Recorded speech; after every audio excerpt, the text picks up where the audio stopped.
ለ17 ዓመት ያህል አረብ ቤት አረፊት የገረፈኝ የደከምኩበት ያለፋሁበት ገንዘቤን እስካሁን ሰዓት ድረስ አላገኘሁም።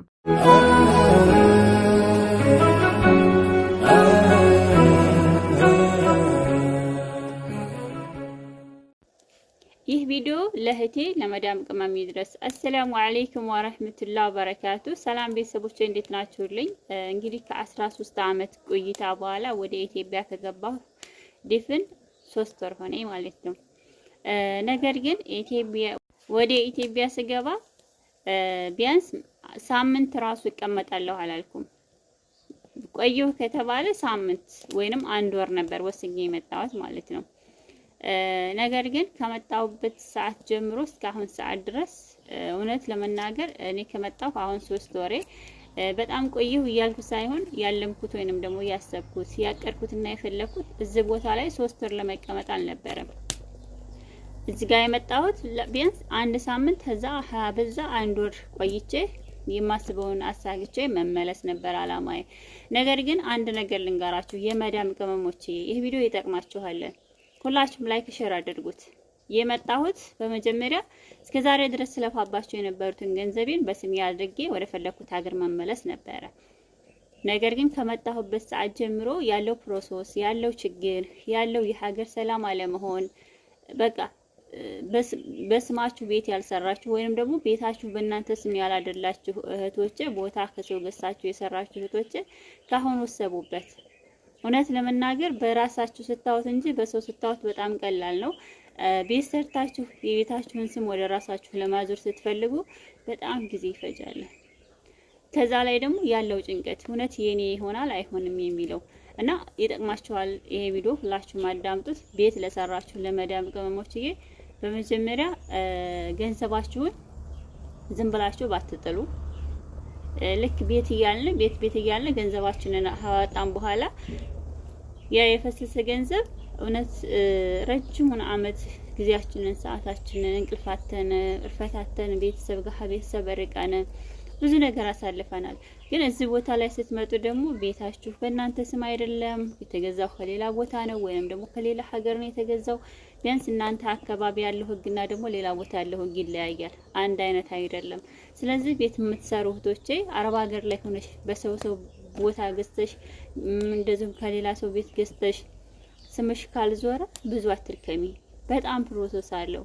ከዛ ላይ ጭንቀቱ ሲሸጡልሽ እውነት ለመናገር ደላላዎችም በዚህ ብለው አንቺ እስከምትገዢ ድረስ ማለት ነው። ከዛም በኋላ ግን ያለው ስቃይ ያለው ሙሲባ እውነት ብቻ አልሐምዱሊላህ ሳልፈልግ እዚህ ቦታ እየኖርኩ ነው። ዛሬ እንደምታዩት በጣም ብዙ ነገሮች አሉ እዚህ ቦታ ላይ መኖር የማልፈልግበት። አንደኛ በጣም ከብቸኝነት የበዛ፣ ሁለተኛ ደግሞ በቃ የሆነ ብዙ ነገሮችን አቅጄ የተበላሻሹብኝ። ስለዚህ የመዳም ቅመሞች እና እህቶቼ ልታውቁ የሚገባ የመዳም ቅመሞች አንድ ነገር ልንጋራችሁ። ቦታ ስትገዙ የእውነት አዳምጡኝ፣ ይጠቅማችኋል። የምትገዙበት ሰውዬ በህይወት ከሌለ ማለቴ ቦታውን ከአባቱ ወርሶ ወይንም ደግሞ በአባቱ ስም የተሞላለ ሆኖ ከሞተ የዛ ሰውዬ አባት ሟች ከሆነ መጀመሪያ ወረቀታችሁን ቤታችሁን የዛን ሰውዬ ቤት ስትገዙ በሱ ስም መሆኑን፣ ሁለተኛ በቤተሰቦቹ እንኳን ስም ይሆን። አሁን የኔ ቦታ እንዲገባችሁ መነግራችሁ እኔ የገዛሁት ከልጅ ነው። ልጆች ያ ቦታ የደረሳችሁ የምሪት ቦታ ነው። ነገር ግን ምን ተደረገ? ያ ቦታ በአባታቸው ስም የተሞላ ወይንም በአባታቸው የተገደፈላቸው ነው። አባት ህይወት አልፏል። ነገር ግን የዛ ቦታ ልጆቹም ተሞልተዋል። በህግም የጠደቀላቸውና በህግም የተያዘላቸው ናቸው። ነገር ግን አባት ሟች ለመሆኑ ግዴታ መታወጅ አለበት፣ መመስከር አለበት ወይ ፈጣሪ። በጣም ፕሮሰሱ በጣም ብዙ ነውና እባካችሁ እኔ ልንገራችሁ፣ እዚህ ጋር መጥቼ ወላሂ 1 ሳምንት ለመኖር አልፈለኩም። 1 ሳምንት አይደለም 1 ቀን እኖራለሁ አላልኩም። ማለቴ እኔ ረጅም አመት ነው አረብ ሀገር የኖርኩት። ረጅም አመት ቢያንስ የአንድ ጎረምሳ ወጣት የሚያሳድግ እድሜ ነው አረብ ሀገር ላይ የኖርኩት። ነገር ግን ያን ሁሉ ሁኜ ወደዚህ ሀገር ላይ ስመጣ ይሄን ያህል አመት ለፍቼ ገንዘብ ከጄ ላይ የለም። ለምን ነው ከጄ ላይ ገንዘብ የማይኖረው? ለማን ነውስ እየለፋ ያለሁት?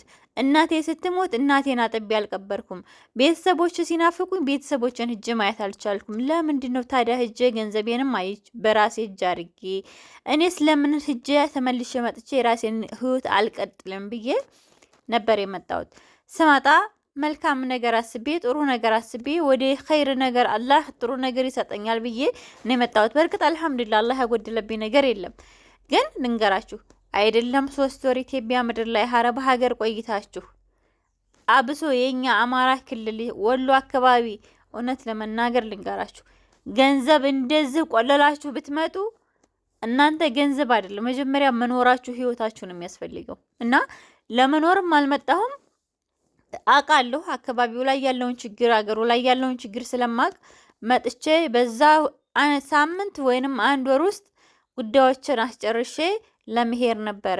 ነገር ግን ገና ምንም ያልተጀመረ 3 ወር ላይ አሁን ዛሬ 3 ወር አይደለ 3 ወር ከምናምን ነው 4ኛ ወር እየሆነኝ ነው። ያን ስቀመጥ እስካሁን ድረስ ማለት ነው 1% እንኳን ከ100% 1% ተስተካክሎ 99% እንኳን አልቀረም። ሙሉ በሙሉ ገና ነኝ። አወራችኋለሁ፣ እነግራችኋለሁ። ግን እኔ ላይ ውስጥ ላይ ያለው ችግር እና ሰው ከኔ ላይ ያለውን ችግር ሳይ አይዞሽ ይስተካከላል እንደዚህ ሆነ መስተካከሉን እንፈልገዋለሁ። ግን በእውነት እንደኔ ደከመው ሀረብ ሀገር እድሜውን ፍጅት አድርጎ ዲክም ብሎ ብቸኛ ከዛ ላይ በቤተሰብ ሀዘን ራሱን ጉድት ያደረገ መጥቶ ቤቱ ባዶ ኦና ሆኖ ያገኘ ሰው ወላሂ አይኖረውም። ልንገራችሁ አይኖረውም፣ ኢትዮጵያን አይኖረውም።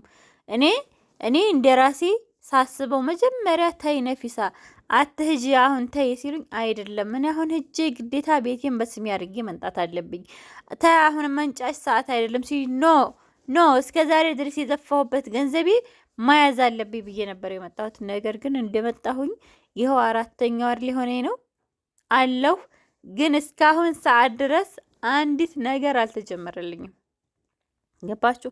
ካሁን በኋላ ገና 1 አመት ራሱ እንኳን አንዱ አነሰ ተብሎ 1 አመት ድረስ ይጎትተኛል። እኔ በማየው ማለት ነው። ምክንያቱም የሚካሄድበት አካሄድ አይደለም። ግን ይሄን ስላችሁ ደግሞ ሁሉም ሰው አንድ ነው እያልኩ አይደለም። እውነት ለመናገር ሁሉም ሰው አንድ ነው እያልኳችሁ አይደለም። አሉ የሰው ምንነት የማያውቁ ስለ ሰው የማይጨነቁ ስለ ራሳቸው ብቻ የሚያስቡ የሰው ልጅ ገንዘብ ምን እንደሆነ የማያሳስባቸው የሰው ልፋት ምን እንደሆነ የማይመስላቸው ብዙ ሰዎች አሉ።